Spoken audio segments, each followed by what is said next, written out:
Alors je sais qu'on n'a pas le droit de téléphoner au volant, mais est-ce que le code de la route dit quelque chose concernant les autres appareils électroniques?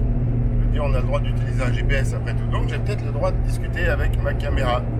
Je la mets pas en avant non plus trop pour éviter au cas où de me faire repérer, mais voilà. Parce qu'aujourd'hui, normalement, c'était entraînement, mais en fait, aujourd'hui, surtout, ça va être confinement. Et confinement à domicile, au moins pour 2 semaines, à partir de midi.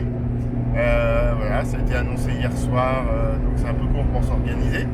Et puis bah du coup, rester à domicile 2 semaines, ouais, pourquoi pas, mais c'est 2 semaines minimum, ça risque d'être beaucoup plus long.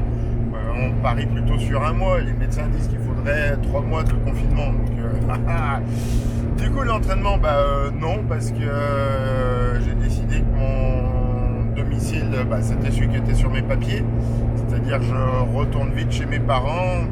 J'ai aucun intérêt à rester en ville dans un 30 mètres carrés tout petit. Chez mes parents, je peux sortir de la maison. J'ai même internet chez mes parents, ce que je n'ai pas chez moi. Je suis juste en train de me dire que je suis pas sûr d'avoir le câble pour brancher l'ordinateur sur la box, mais voilà, chez moi, il faut que je branche l'ordinateur sur le téléphone. Autant dire que c'est pas rapide et pas efficace, puis que ça me flingue un peu mon forfait. Donc je vais télétravailler, ça, il n'y a pas de souci. Depuis mon domicile, ouais, c'est celui qui est sur mes papiers. Il se trouve que c'est un domicile, une maison à la campagne, donc on peut sortir. On n'est pas obligé de rester enfermé. Et pour autant, je serai toujours chez moi, entre guillemets, chez mon père, parce que ça lui appartient, mais on peut sortir de la maison sans être sur la voie publique et donc sans croiser personne, a priori. Donc ce sera très bien comme ça permettra de survivre, parce qu'un mois enfermé dans mon petit appart, j'y croyais pas du tout. Donc voilà, je m'exile. Nous sommes en guerre, a dit notre président hier. Je ne sais pas s'il y a des gens qui se sont déjà posé la question, savoir ce qu'ils auraient fait en 40, est-ce qu'ils auraient osé prendre le maquis parce que c'est une mesure de courage, ou est-ce qu'ils auraient au contraire cherché à se planquer. Moi je suis à peu près sûr que j'aurais essayé d'aider d'une manière ou d'une autre, mais je me serais avant tout planqué parce que je tiens un peu à la vie. Et plus qu'à la patrie, clairement. Donc là, voilà, le confinement à la maison, la maison, ce sera celle de mon père. Et puis c'est assez grand, donc on devrait pouvoir arriver à vivre à plusieurs sous le même toit, mais sans être à moins d'1 mètre trop souvent. On va voir. Donc je vous souhaite un bon confinement à toutes et à tous. J'ai reçu un message de quelqu'un qui s'intéresse pas du tout à la course à pied, mais qui savait que je devais faire le marathon de Nantes, et qui m'a dit pas trop déçu que le marathon soit annulé. J'ai pas pris le temps de regarder parce que du coup ce matin je me suis dépêché de me préparer pour partir, pour être arrivé avant le couvre-feu de midi, mais du coup il paraissait invraisemblable que le marathon de Nantes, qui était pendant les vacances juste après la période de confinement, soit maintenu. Donc je pense que c'est à peu près acquis qu'il va être annulé. Je pense que je ne serai pas allé, même s'il n'a pas été annulé. Donc ça va poser plein de questions par rapport à l'entraînement. On a le droit de continuer l'entraînement physique, l'exercice physique, mais il faut avoir un papier sur soi pour prouver que c'est nécessaire. Donc je ne sais pas si mon état de santé me permet de... Je ne peux pas faire une déclaration sur l'heure, j'en sais rien. Donc il n'y aura pas d'entraînement pendant quelques temps. C'est dommage, hein, c'était bien parti ces vidéos, hein, mais tout part en vrille. Je vous souhaite une bonne santé. Et puis à la prochaine vidéo qui sera je ne sais pas quand. Bon courage à tout le monde. Et puis pour une fois, envoyez-moi pas de carte postale. Hein. Mais pensez très fort à moi, et puis on se retrouve sur les réseaux sociaux une fois de temps en temps, hein, parce que du coup moi je vais être branché devant mon ordi pour répondre aux questions des élèves. Voilà, il y en a toujours, hein, mais pas beaucoup, puis pas toujours évidente à répondre. Comment c'était hier, monsieur, quand j'arrive pas à vous renvoyer la photo, pourquoi? C'est-à-dire que je suis pas du bon côté pour te dire.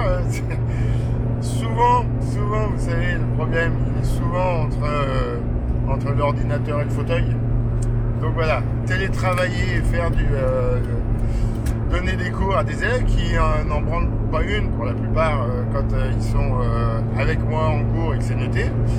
Donc là, à la maison, vous imaginez bien que ça va pas être bien violent. Et en fait, on a un super système, l'ENT, voilà, l'environnement numérique de travail, qui permet d'envoyer des pièces jointes de 2 mégas. Enfin, de 1 méga normalement, mais là c'est augmenté à 5, je crois. Sauf qu'en fait, les gens n'ont pas de scanner chez eux. Enfin, je peux pas parier là-dessus. Donc je leur dis, bah, vous prenez en photo avec votre smartphone, puis vous me le renvoyez. Sauf que les smartphones, ça fait des photos de grosse qualité, et donc ça passe pas. Et ils n'ont pas l'air de savoir comment on paramètre un smartphone pour que la photo soit de moins bonne qualité. Donc les digital natives, c'est pas vraiment encore ça, hein. Tout le monde n'est pas sur un pied d'égalité face à la technologie. Et moi-même, hein, je sais pas très bien comment faire pour. J'ai pas trouvé mieux que de leur demander de me faire une photo. Et puis ceux qui m'ont contacté, voilà, je sais qu'ils ont essayé de faire quelque chose.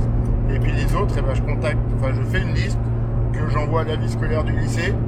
Et puis j'attends que la vie scolaire me réponde. Mais en fait, c'est ça, c'est un grand sentiment d'abandon. Parce que les questions que j'ai pu poser jusqu'à présent, administration, rectorat, vie scolaire, personne ne répond. Donc après, on t'envoie des fiches didactiques ou des pseudo-tutos. Mais en fait, on t'explique les choses que tu sais.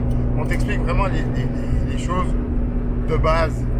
Mais c'est des choses que j'ai trouvées par moi-même comment faire. Et ce que j'adore, c'est qu'on nous envoyait une fiche explicative, sauf qu'en fait, ça explique comment ça se passe du côté de l'élève.